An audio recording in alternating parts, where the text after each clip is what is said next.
Hi friends, capsicum chicken ఇగురు తయారీ విధానం చూసేద్దామా. ఫ్రెష్ గా కడిగి పెట్టుకున్న 1 కిలో చికెన్ తీసుకుని ప్యాన్ లో ఆయిల్ హీట్ అయ్యాక ఉల్లిపాయ ముక్కల్ని వేసుకొని వేయించుకోవాలి. పచ్చిమిర్చి ముక్కలు వేసి వేయించుకుని ఫ్రెష్ గా కడిగి పెట్టుకున్న చికెన్ పీసెస్ ని వేసి అంతా బాగా కలిసేలా కలుపుకోవాలి. తరువాత ఫ్రెష్ అల్లం వెల్లుల్లి పేస్ట్ ని వేసుకోవాలి.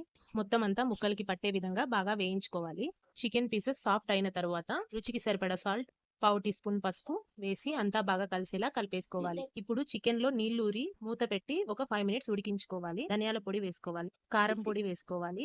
మొత్తం అంతా బాగా కలిసేలా కలిపేసుకోవాలి. వాటర్ ఏం పోయకుండా ఇందులోనే చికెన్ ని ఉడికించుకోవాలి. టమాటో పీసెస్ ని వేసుకోవాలి.